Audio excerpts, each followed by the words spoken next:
एक आदमी गया भगवान के मंदिर में मान्यता मानने, हे प्रभु मुझे 50,000 का फायदा हो तो 5 रुपए का प्रसाद चढ़ाऊंगा। ले पहले ही चढ़ा दे। बोले पहले नहीं, ना हुआ फायदा तो 5 तो बेकार जाएंगे, जब हो जाएगा तब। संयोग से फायदा हो गया, अब गया प्रसाद चढ़े, सोचने लगा इसमें भगवान ने कराया फायदा क्या, ये तो चांस की बात है।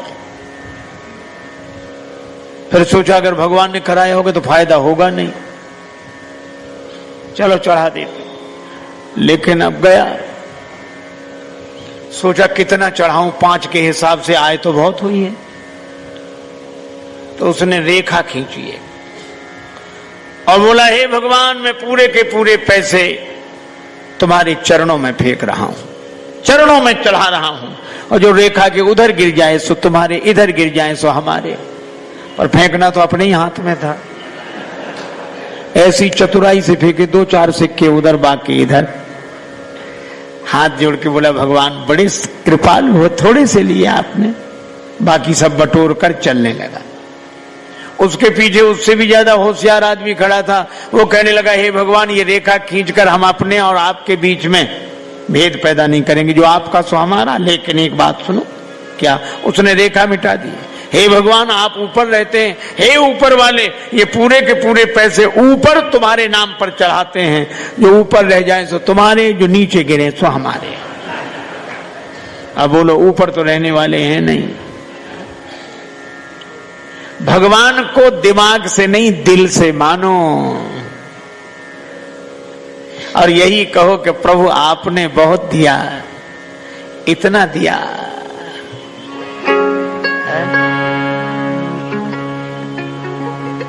इतना दिया दाता ने मुझको जितनी मेरी औकात नहीं, इतना दिया दाता ने मुझको जितनी मेरी औकात नहीं। ये तो तेरा कर्म है दाता, मुझ में ऐसी बात नहीं। और घर छोड़ने की बातें सुनकर हम लोग इतने तैयार हो गए हैं कि भगवान से जुड़ने की बात हमें याद नहीं रहती।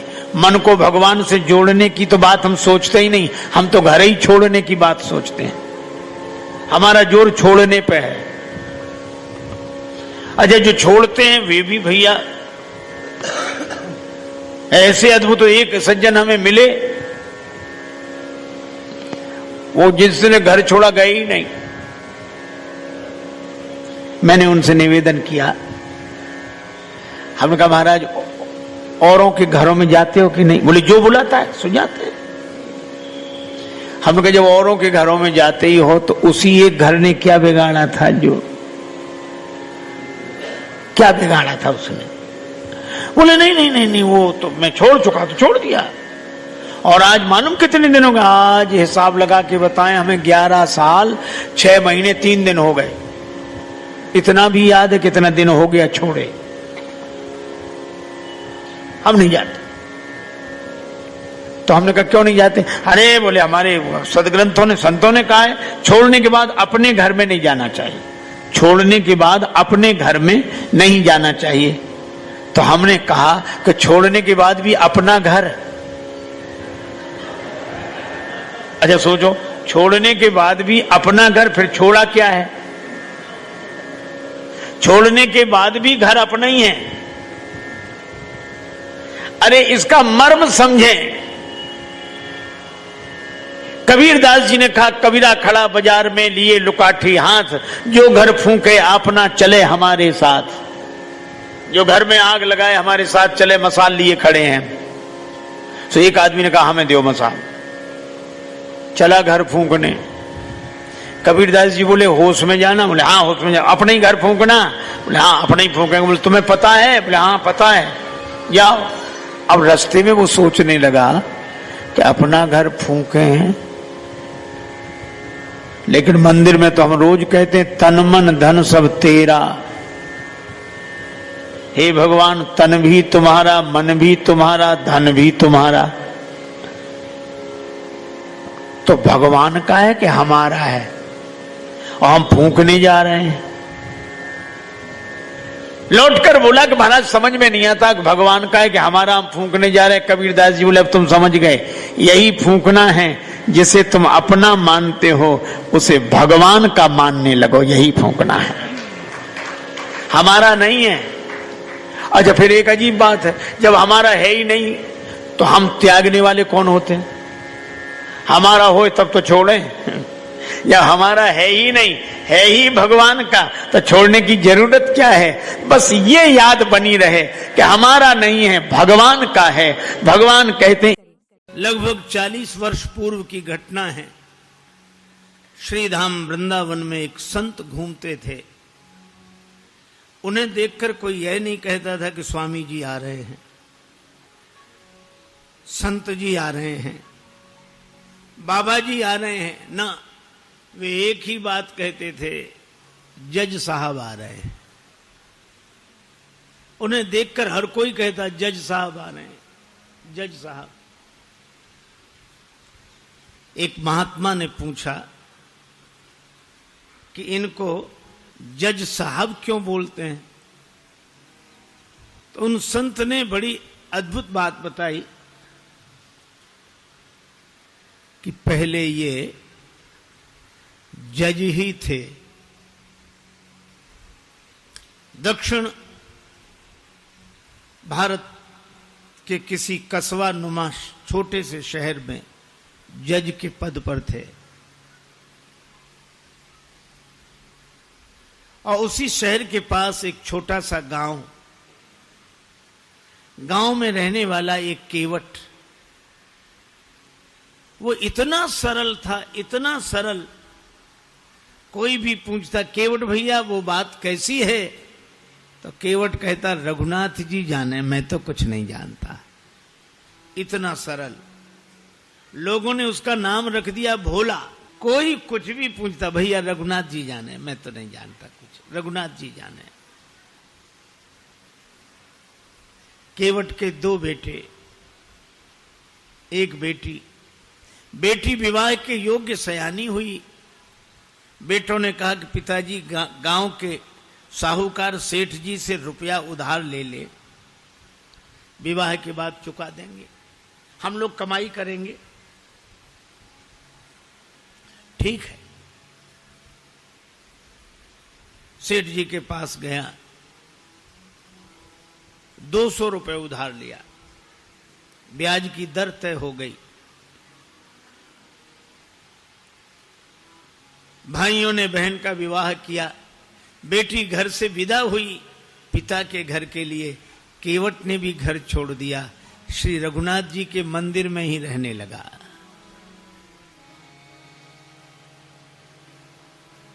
बस उसको तो रघुनाथ जी ही सब कुछ। जाऊं कहां तजी चरण तुम्हारे,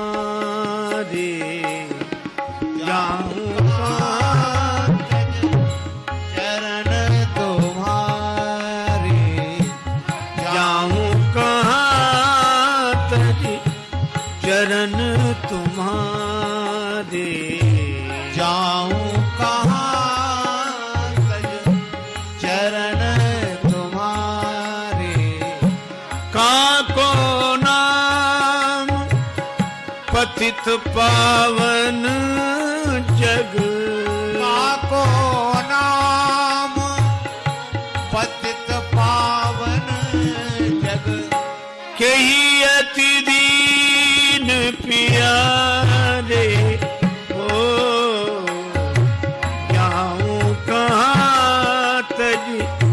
चरण तुम्हारे, जाऊं कहां तज चरण तुम्हारे, जाऊं कहां तज चरण तुम्हारे।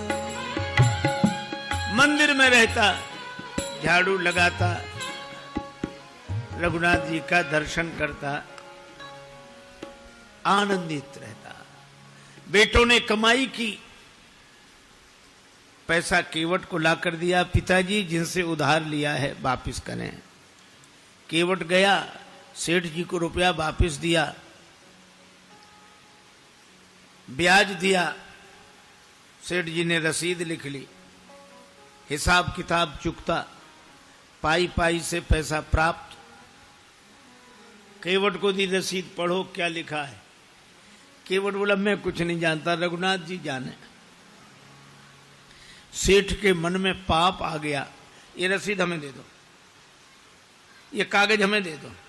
और दूसरे कागज पर कुछ ऐसे ही लिख कर दिया, पानी ले आओ। वो पानी लेने गया, कागज बदल दिया। केवट जो कागज लेकर आए उस पर ऐसे ही कुछ लिखा था। रघुनाथ जी के चरणों में रसीद समझ के कागज को रखा, फिर अपने कक्ष की अलमारी में रख दिया और प्रसन्न रहने, इसी भाव में रहता। केवट ने भगवान के भरोसे सब छोड़ दिया था और सेठ जी ने केवट के विरुद्ध मुकदमा कर दिया और मुकदमा इन्हीं जज साहब की अदालत में आया, इन्हीं जज साहब के।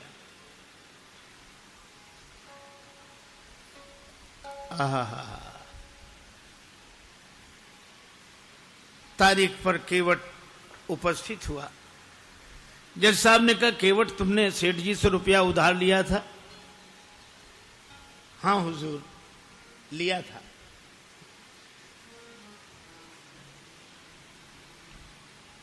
दे दिया? हाँ दिया साहब। कोई प्रमाण है? ये रसीद। जज साहब ने देखा, बोले इससे तो सिद्ध नहीं होता कि तुम रुपया दे चुके हो। केवट रोने लगा, हुजूर माई बाप, हम तो इसी को सब कुछ समझे थे। जज साहब को दया लगी, अच्छा रो मत, तुम ये बताओ जब तुमने सेठ जी को रुपया वापस दिया तब तुम्हारे और सेठ जी के बीच में कोई और था? केवट उसी सहजता में बोला कि हमारे और सेठ जी के बीच में उस समय सिवा रघुनाथ जी के कोई नहीं था।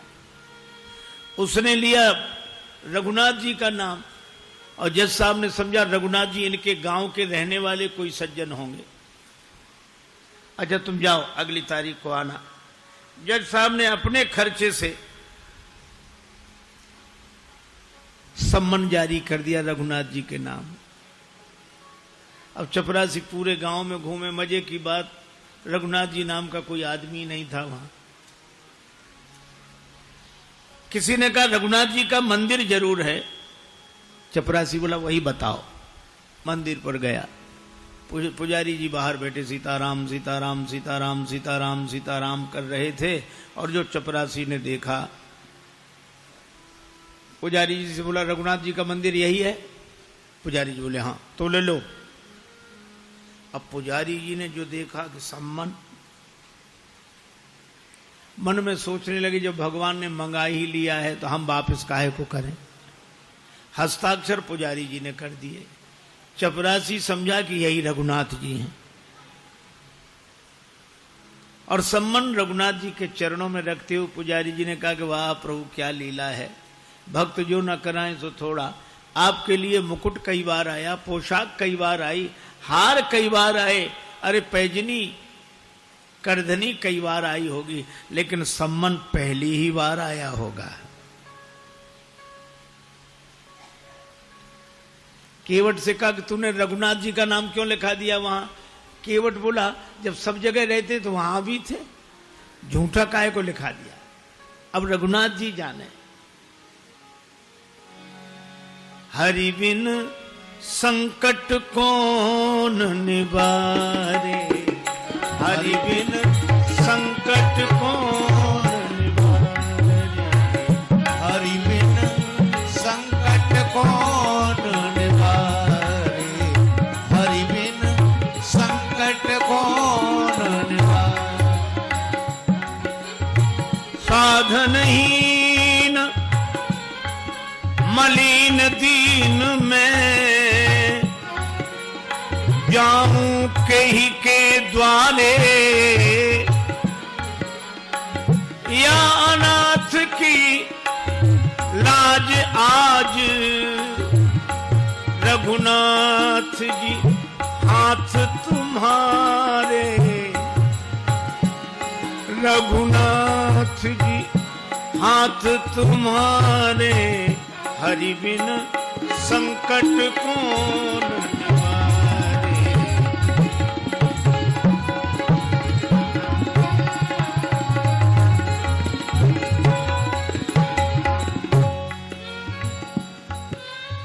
एक ही भरोसा,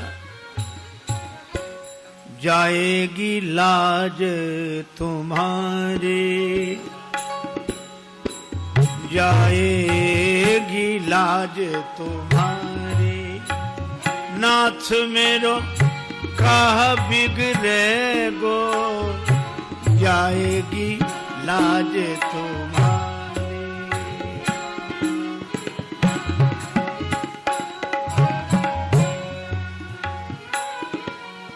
दीन दयालु सुने जब ते तब ते, मन में कछु ऐसी बसी है, जाऊं टेरूं कहां और जाऊं कहां, बस तेरे ही नाम की फेंट कसी है। तेरो ही आसरो एक मलूक, नहीं प्रभु सो कोई और जसी है। ए हो मुरारी पुकारी कहूं अब, मेरी हंसी नहीं तेरी हंसी है, मेरी हंसी नहीं तेरी हंसी है, जाएगी लाज तुम्हारी, नाथ मेरो का बिगड़े गो, जाएगी लाज तुम्हारी।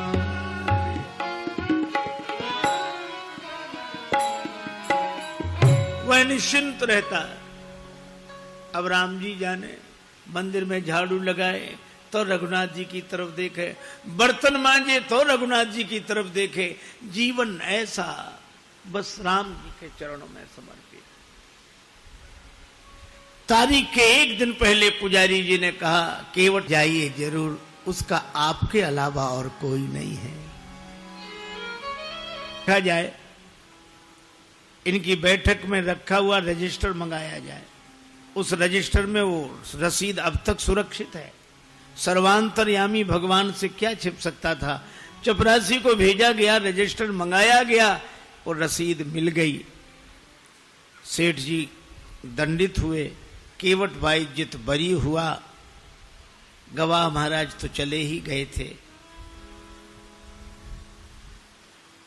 अपने चैम्बर में जज साहब ने केवट को बुलाया। केवट एक बात पूछे। हाँ पूछिए हुजूर। ये रघुनाथ जी कहां रहते हैं? केवट ने कहा, हुजूर यहां हम रहते हैं। तो तुम कहां रहते हो? कहां जा रघुनाथ जी रहते हैं। तो तुम दोनों एक ही गांव के रहने वाले हो? अरे गांव एक ही जगह के, एक ही जगह के। कौन है ये तुम्हारे गांव के? अरे सरकार, पढ़े लिखे लोगों को समझाना मुश्किल होता है। अरे ये वो हैं जिनका मंदिर है। मंदिर के पुजारी तो लग नहीं रहे थे, और मंदिर इन्होंने बनवाया हो ऐसी हैसियत नहीं दिख रही थी। केवट ने कहा, हुजूर ये वही हैं जो मंदिर में बैठे हुए हैं। जय हो जय हो। मंदिर में विराजमान है ये।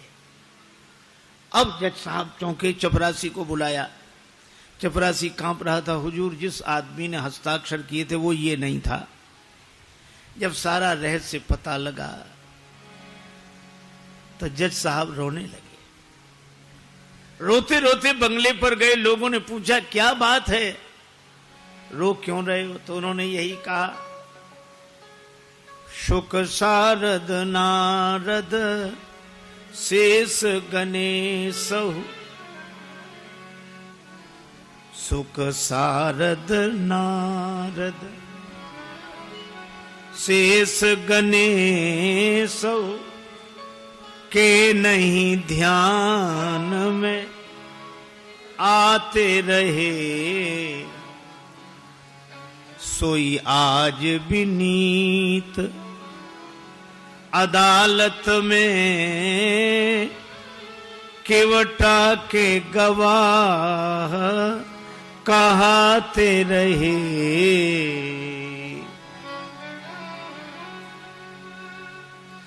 जो शुक सनकादिक के ध्यान में नहीं आए वे भगवान आज केवट की गवाही देते रहे। तो किसी ने कहा कि आप रोते क्यों हैं, खुश होना चाहिए। और गए तो दुख क्या, वे तो जाते ही। सुख धोखे दर्श दिए को भयो, दुख नाहिन जो तज जाते रहे। दुख तो केवल एक बात का है, बड़ी बेअदबी हो गई आज उनके विरुद्ध। कुर्सी पे बना, कुर्सी पे बना जज बैठा रहा, जगदीश खड़े समझाते रहे। कुर्सी पे, मैं कुर्सी पर जज बना बैठा रहा, और जिनकी अदालत में एक दिन सबको उपस्थित होना पड़ेगा वे भगवान खड़े खड़े गवाही देते रहे। ऐसा भाव भरा रोते रहे, पद से इस्तीफा दे दिया, साधु बनकर वृंदावन आ गए। वृंदावन आकर भी भगवान के मंदिर के अंदर नहीं जाते थे, सड़क पर बाहर से ही धूल माथे पर चढ़ा लेते। क्यों? यही सोचते थे, आ तो गया हूं मगर जानता हूं तेरे दर पे आने के काबिल नहीं हूं। आ तो गया हूं मगर जानता हूं तेरे दर पे आने के काबिल नहीं हूं। आ तो गया हूं मगर जानता हूं तेरे दर पे आने के काबिल नहीं हूं। तेरी मेहरबानी कहे बोझ इतना जिसे मैं उठाने के काबिल नहीं हूं। तेरी मेहरबानी कहे बोझ इतना जिसे मैं उठाने के काबिल नहीं हूं। आ तो गया हूं मगर जानता जमाने की चाहत ने मुझको भुलाया, तेरा नाम मेरी जबां पे न आया। खतावार हूं मैं, गुनाहगार हूं मैं, खतावार हूं मैं, गुनाहगार हूं मैं। तुझे मुंह दिखाने के काबिल नहीं हूं। तुझे मुंह दिखाने के काबिल नहीं हूं। आ तो गया हूं मगर जानता हूं तेरी माना की दाता हूं तुम कुल जहां के, मगर कैसे दामन में फैलाऊं आके। जो अब तक दिया है वही जय हो। कम नहीं है। जो अब तक दिया है वही कम नहीं है। कर्जा चुकाने के काबिल नहीं हूं। ये कर्जा चुकाने के काबिल नहीं हूं। आ तो गया हूं मगर जानता हूं। आ तो गया हूं मगर जानता हूं। 40 वर्ष पहले तक ब्रज वीथियों में उनका दर्शन होता था। ये सत्य घटना है, इस युग की घटना है। एक व्यक्ति ने जिंदगी भर पाप किया, बचपन से जवान हो गया, पाप ही पाप, पाप ही पाप, कभी कोई अच्छा काम न करे। परिवार के लोग उसे महात्मा के पास ले गए। महाराज इस पर कृपा करो, इसका कल्याण हो। यह कभी कोई अच्छा काम नहीं करता, गलत काम बस।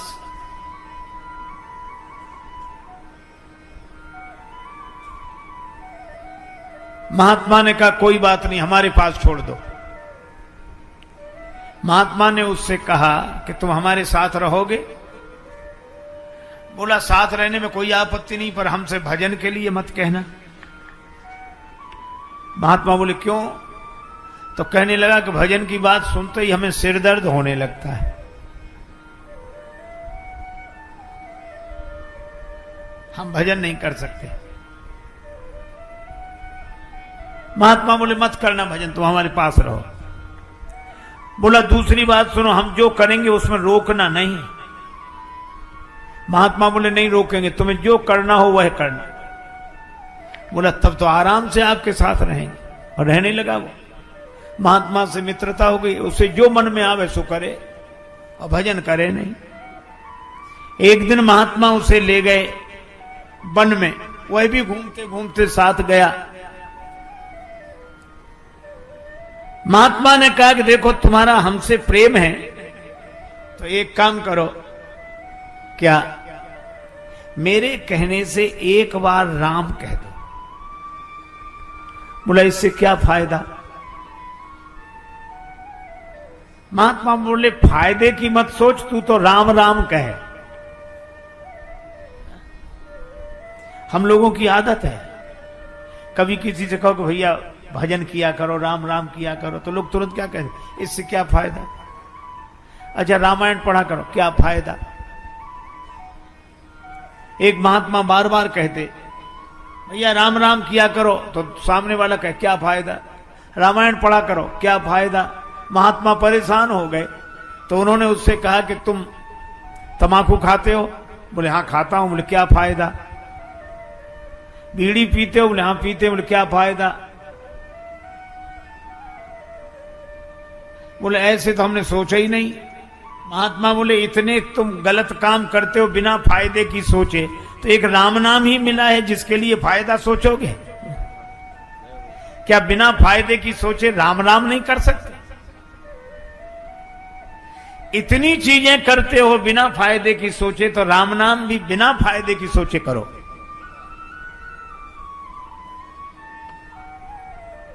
बोला एक बार बोलूंगा। महात्मा बोले बस एक बार।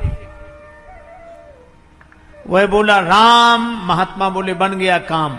बस एक मेरी बात और सुन ले। क्या? इस नाम के बदले में कोई कुछ मांगने के लिए कहे तो मांगना मत। कह देना नाम के बदले में जो मिलता हो वो मुझे दे दो, ठीक है? महात्मा ले आए उसे कि इसका काम बन गया, इसे जो करना हो करने दो। परिवार वालों ने कहा ठीक है।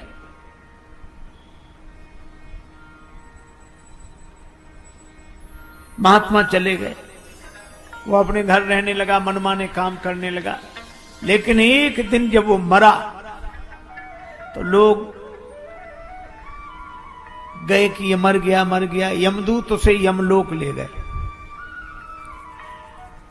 यमराज के सामने। यमदूतों ने हिसाब सुनाया कि इसने जीवन भर गलत काम किए हैं, एक बार एक महात्मा के कहने से राम कहा है बस। यमराज बोले तो इससे पूछ लो ये राम नाम के बदले में क्या चाहता है। यमदूतों ने कहा क्या चाहते हो? यमराज पूछवा रहे हैं राम नाम के बदले में। उसे महात्मा की बात याद आ गई। वो कहने लगा मुझे तो कुछ नहीं चाहिए, नाम के बदले में जो मिलता हो सो दे दो। अब यमराज के यहां राम नाम का हिसाब थोड़ा ही है। चलो ब्रह्मा जी से पूछते हैं। उस व्यक्ति को लेकर ब्रह्मा जी के यहां गए। ब्रह्मा जी से पूछा कि राम नाम एक बार कोई ले तो उसका महत्व क्या है, फल क्या है? ब्रह्मा जी बोले हमें पता नहीं, हम तो वेद मंत्रों का उच्चारण करते रहते हैं, आनंद में रहते हैं, तो फिर का राम नाम भगवान शंकर लेते हैं, उनसे ही पूछो। तो उस व्यक्ति को लेकर ब्रह्मा जी यमराज शंकर जी के पास गए। शंकर जी से कहा कि आप दिन रात राम राम करते हैं, तुम पुनि राम राम दिन राती, तुम आप निरंतर राम राम राम राम राम स्मरण करते हैं, तो एक बार नाम लेने का क्या फल है? शंकर जी ने कहा कि नाम स्मरण तो मैं खूब करता हूं, लेकिन एक बार राम नाम लेने का क्या फल है ये मुझे भी पता नहीं। फिर किससे पूछें? शंकर जी बोले जिनका नाम है उन्हीं के पास चलो। यमराज, ब्रह्मा जी, शंकर जी उस व्यक्ति को लेकर राम जी के पास पहुंचे। राम जी से कहा कि इस व्यक्ति ने जिंदगी भर गलत काम किए, एक बार आपका नाम लिया है, तो आपका एक बार नाम लेने का क्या फल है, इसे वही फल दिया जाए। राम जी बोले नाम तो हमारा ही है, लेकिन फल हमें भी पता नहीं है। तब तुलसीदास जी ने लिखा, कहो कहां लगी नाम बड़ाई, राम न सकहीं नाम गुण गाई। राम न सकहीं नाम गुण गाई। पर इसने एक बार नाम लिया है तो ये मेरे पास आ गया, अब इसको मेरे ही पास छोड़ दो, तुम लोग जाओ। एक बार एक विदेशी कुत्ता, विदेश से कुत्ता अपने देश भारत में आया। तो अब कल्पना है आया होगा तो हवाई जहाज से उतरा होगा कि नहीं? उतरा तो जैसी कि परंपरा है, हर एक अपने समाज के प्राणी को हर कोई चाहता है, तो यहाँ के कुत्ते स्वागत के लिए गए। वो उतरा, कुत्तों में जैसा होता है पूंछ हिलाकर, उधर से आए तो उसने पूंछ हिलाई, यहाँ वालों ने हिलाई। यहाँ के कुत्तों ने कहा कि आपके चरण स्पर्श से धरती धन्य हो गई। कुत्तों के भी चरण स्पर्श से धरती धन्य हो जाती अगर वो विदेशी हो तो। आप पता कहां रहने, कहां कहां घूमने का विचार है, कहां कहां जाएंगे ताकि व्यवस्था वहां वहां की जाए वैसी। बोला कहां कहां, अब तो यहीं रहेंगे, यहीं बसेंगे, यहीं की नागरिकता, यहीं रहेंगे। तो यहाँ वाले को तो बाहर है, बोले तो बड़ी खुशी और मन से बोले काहे को, यहाँ तो हम ही काफी हैं, तुम काहे को।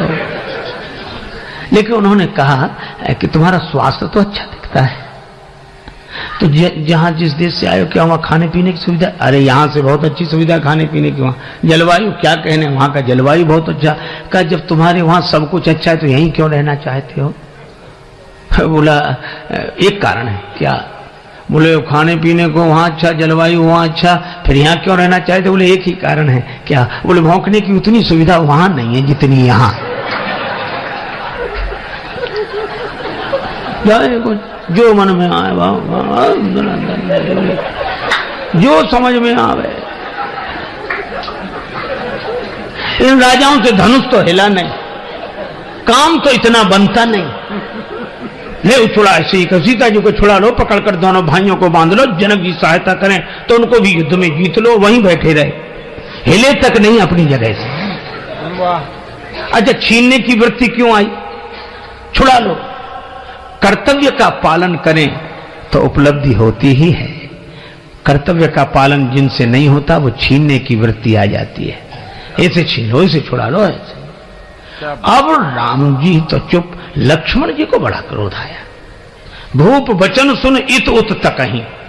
राजाओं की बात सुनकर कभी लक्ष्मण जी इधर देखते, कभी उधर देखते हैं। इधर उधर इसलिए देखते हैं कि किधर से आवाज आ रही, कौन है, पर वो दिखे नहीं, हल्ला मचे बस इधर। लेकिन लखन राम डर बोल न सकहीं। लक्ष्मण जी को राम जी का डर है कि वो बोलते नहीं हैं कि राम जी फिर कहेंगे कि ये राम जी राम जी ने लक्ष्मण जी की तरफ देखा तक नहीं कि अगर इशारा कर देंगे तो यहां दीप दीप के भूपति इकट्ठे हैं, ये तो कितना बड़ा युद्ध होगा, विश्व युद्ध हो जाएगा, इतने लोग इकट्ठे हैं। तो युद्ध को टालना चाहिए, युद्ध के परिणाम बुरे होते हैं। राम जी इसलिए नहीं देखते, शांति रहे, हम शांति प्रिय हैं। लक्ष्मण जी ने कहा कि सो तो ठीक है, युद्ध तो हम भी नहीं चाहते, शांति प्रिय होना ही चाहिए, लेकिन इसका यह भी अर्थ नहीं कि जिसके जो मन में आए सो कहे, जो करना हो सो करे, हम शांति प्रिय हैं। हमारी इस महानता को कोई मजबूरी समझे तो ठीक नहीं है। एक सज्जन बड़े संपन्न आदमी कथा में जाते ही नहीं थे, पत्नी ने कहा कि चले जाओ। बड़ी मुश्किल से एक दिन पत्नी के कहने पर गए। लोगों ने देखा कि संपन्न आदमी पहली बार कथा में आया, कथा शुरू नहीं हुई थी, व्यास जी आकर बैठे थे। लोगों ने उन्हें देखा कि आइए आइए आइए आइए, सब लोग आइए आइए हो गया। आसन बिछा दिया, कहा बैठिए बैठिए, बैठ गए।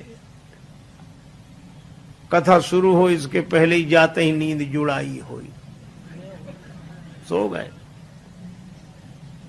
अब सो गए तो ऐसे आदमी को जगाए कौन, किसी ने नहीं जगाया।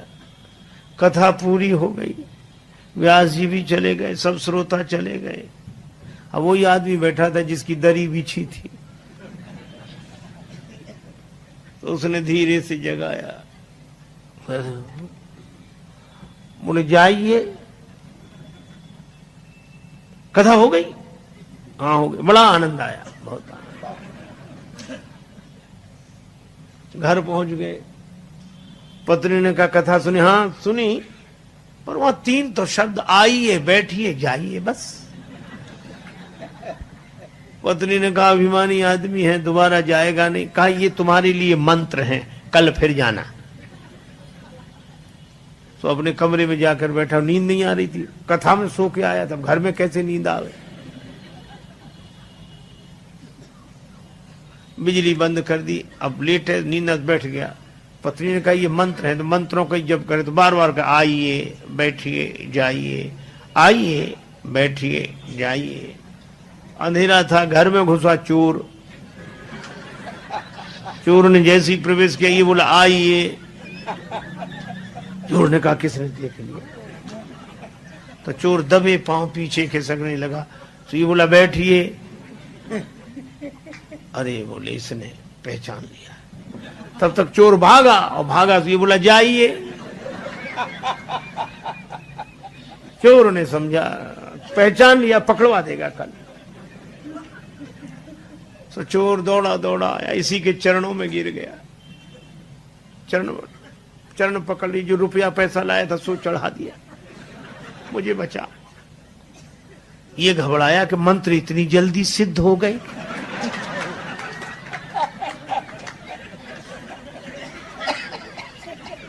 लाइट जलाई, घबराया और देखा एक आदमी हाथ जोड़े खड़ा, रुपया पैसा। अरे भाई तुम कौन हो? वो कहे आप तो सब जानते हो, हमसे काहे को कहलाते हो, और ले। रुपया पैसा चढ़ा के गया। पत्नी को जगाया कि मंत्र तो बड़ी जल्दी सिद्ध हो गए।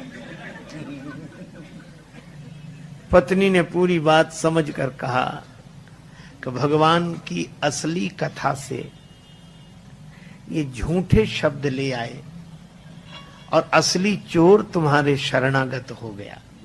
और जिस दिन कथा से सच्चे शब्द पकड़ लोगे, उस दिन काम क्रोध लोभ मोह मद मत्सर ये चोर समर्पित हो जाएंगे। एक बार एक चेले से गुरु जी ने कहा कि बेटा हम नहाएंगे तो पानी रखो, स्नान के लिए पानी रखो, अब हम स्नान करेंगे, वहां रखो। चेला वहीं बैठो, अच्छा महाराज तो अभी के थोड़ी देर में। अरे गुरुजी बोला हम अभी कह रहे हैं, तो अभी थोड़ी देर में। अच्छा अच्छा महाराज पानी लाना है? हाँ हाँ पानी। अच्छा तो नल का ले आए कि कुएं का? गुरुजी बोले अरे तू पानी लाए, नहाने लायक हो, चाहे जहां से लाए, नल से लाए चाहे कुएं से। अच्छा अच्छा महाराज फिर भी वहीं बैठा। अब क्या बोल रहे, हम ये पूछ रहे हैं बाल्टी में लाए कि कलश में, घड़े में? गुरु जी ने कहा रहने दे, इतनी देर में तो हम नहा के भी आ जाते। मना भी नहीं कर रहा है, जा ही नहीं रहा है। ये और कहे कि बस हम तो आपके चरणों के आश्रित हैं बस। और गुरु जी कह रहे कि जाओ, जाऊं कहां तजी चरण तुम्हारे, आपके चरणों को छोड़कर कहां जाए। एक गुरु जी का चेला बड़ा विचित्र। गुरु जी बैठे आश्रम में, अंदर छोटा सा आश्रम था, बाहर गौ माता बंधी थी, बरसात होने लगी। गुरु जी ने कहा कि बेटा गाय भीग रही है वर्षा में, गाय को बंधन से मुक्त करो ताकि वह आश्रम के अंदर आ सके। चेला बैठे बैठे बोला, गुरु जी बंधन से मुक्त करना तो आप जैसे महापुरुषों का काम है, हम जैसा जीव भला क्या किसी को बंधन से मुक्त कर सकता है जो खुद बंधन में पड़ा। क्षमा करें, यह अनधिकार चेष्टा हमसे नहीं होगी। बोलो, गुरु जी भी समझ गए कि चेला नहीं गुरु ही मिला है। तो दो तरह की विचित्रताएं। कुछ लोग होते हैं जो ऐसा आदेश का पालन करते हैं कि गुरु जी से कोई लेना ही देना नहीं, और कुछ लोग ऐसे जो वहीं बैठेंगे पर जाएंगे कहीं नहीं, काम ही कुछ नहीं करेंगे। पर राम जी, अच्छा आपने देखा होगा जब लोगों का या शिष्यों का मान बढ़ जाए ना, तो फिर गुरु जी के प्रणाम करने का ढंग भी बदल जाता है। उनको ये लगता है कि हमको लोग इतना मानते और यहां प्रणाम करें। एक गुरु जी का चेला था जो सवेरे 4 बजे आता था प्रणाम करने, अंधेरे में, बस सवेरे ही कर जाए। एक ने कहा कि बड़ा भक्त है साहब, ब्रह्म मुहूर्त में आता है। अरे हमने कहा का भक्त है, ये इसलिए प्रणाम इस समय करता है ताकि इस समय कोई देखे नहीं, दिन भर नहीं करेगा। और दिन भर सचमुच नहीं करता था। दिन में तो ऐसे बताता था गुरु जी को जानते हैं, मां है,